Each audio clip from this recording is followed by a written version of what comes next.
could heal them like you healed me. But I don't want you to be healed anymore.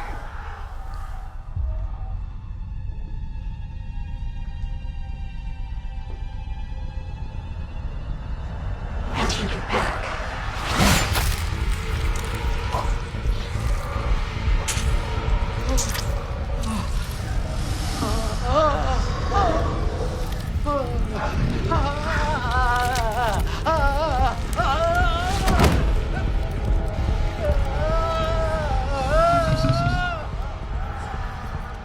Nope. So to your point, though, we are doing season 1, episode 7 of Titans, Right. titled Asylum. Right.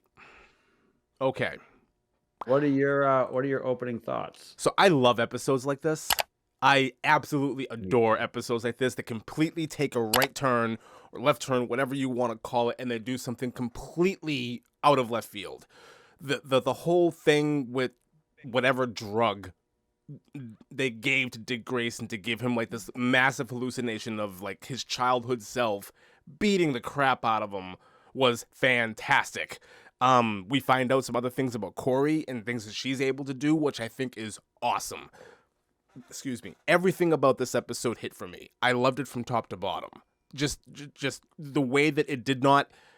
It's so weird when television shows do things like this. That's like contained. Think the only thing I can equate it to is think Breaking Bad, right? The episode The Fly, how it's just the two of them in that room trying to kill a fly. It's so outside of like the world of Breaking Bad that it's like so jarring when you watch it. I feel the same way when I watch something like this. How it's like they're in this asylum, like. Go ahead and call it Arkham without calling it Arkham because they're not in Gotham, they're in Detroit or whatever, but that's basically what it is. And you got Dick and he's in the chair and it's all Clockwork Orange and everything and they're pumping him full of this stuff and just the little details that they drop that his brain, like he's not being affected by the drug so they have to give him more. It just like harkens back to like Batman Begins and everything like Bruce had to go through with the League of Shadows and everything. Like all of that stuff just comes flying back to you. I thought it was amazing. I thought everything about what Dick had to go through in this episode was fantastic. So that is that.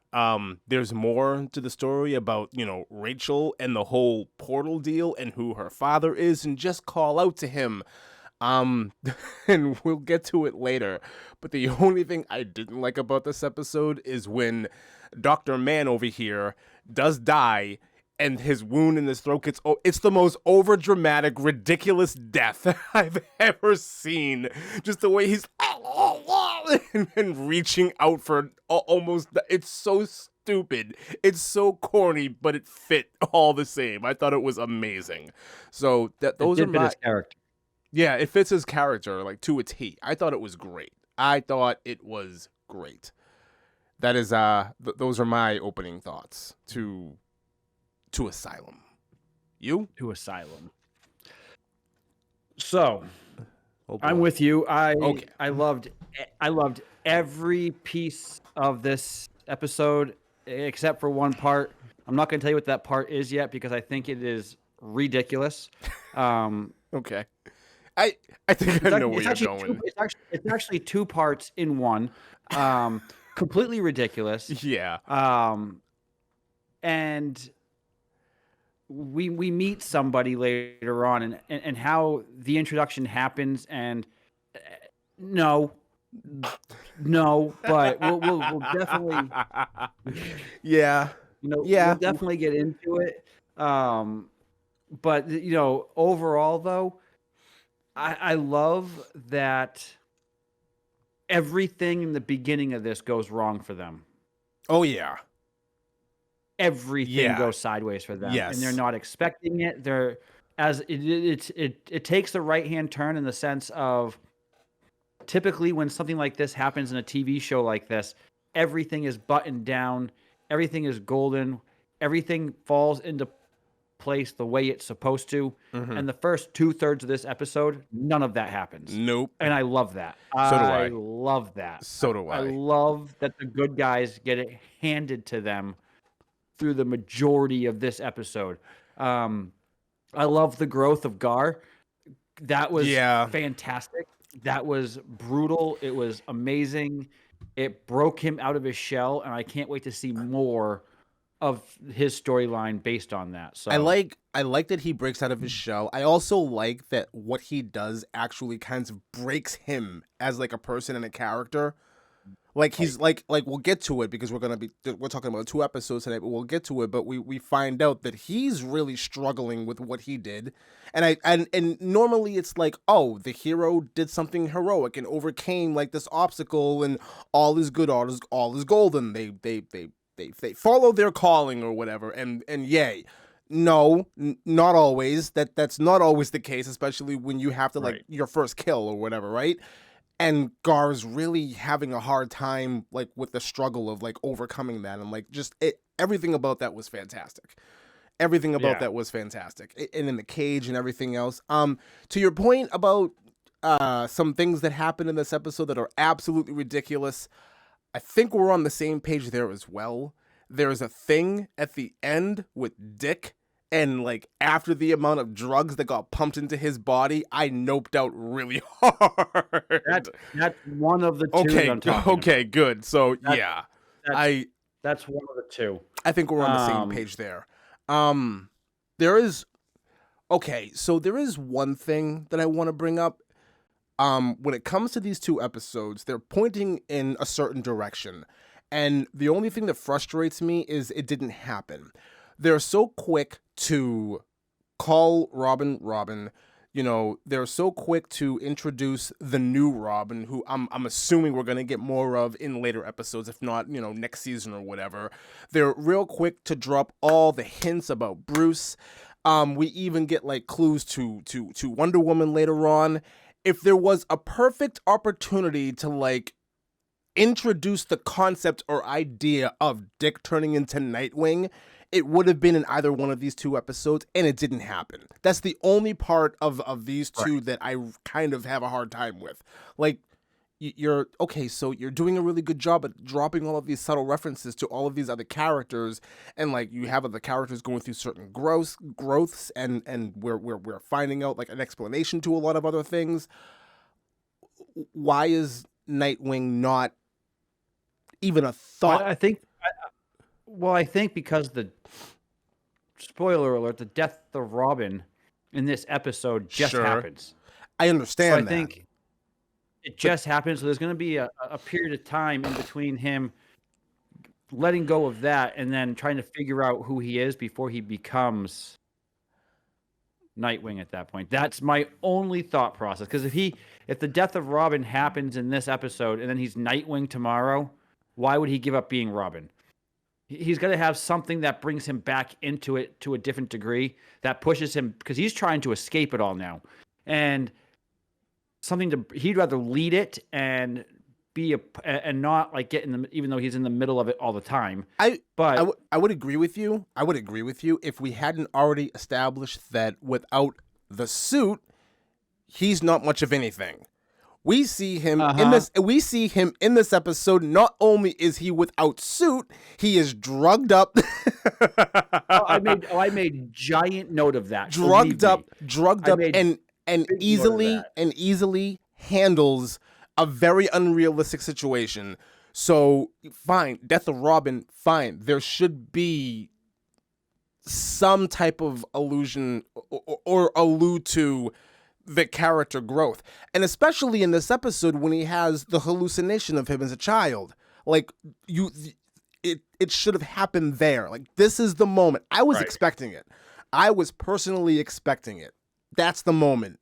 Like, show a glimpse of the costume, or, you know, a revised version of whatever symbol he's going to be using as Nightwing. Something along those lines to point you in that direction. This would have been even if he doesn't become Nightwing, at least point to it, because we know that's where it's going. We know that's where it's going. Right. That's my thing. Like, so even if it takes 2 or 3 episodes, if it takes 2 to 4 episodes, that's fine. But at least point to that direction, because we know it's going that direction. If that's the case, which I'd be fine with. If that's the case, why do the thing? They do. We'll get to it. They do something they shouldn't have done then. if you're not gonna hint at it, if you're not gonna like make a clear decision and commitment to go in that direction, why do the thing where it's like, you don't need to be Robin, you are blank. And at this point, it's just like, oh, he's just Dick Grayson, no more, no less. But then it's the whole, well, you know, Robin doesn't work, but not being Robin doesn't work. All right, buddy, then what are you doing? So, when it comes down to it, though, I think I agree with you.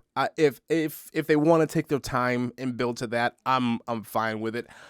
I just think the perfect opportunity to do something like that would have been during his hallucination. That's all. I think that would have been fine. I agree. Okay. I totally agree. Okay. I'm totally on board with where you're going with it.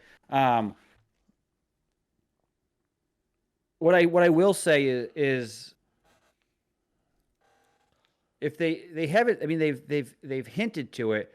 If they were doing what they were doing in Moon Knight, where they were showing it all the time and alluding to it for 12 episodes, and then just delete it, and then after credit scene gives you what you're looking for, that irritates me. Yes. They're not doing that here, so I appreciate that.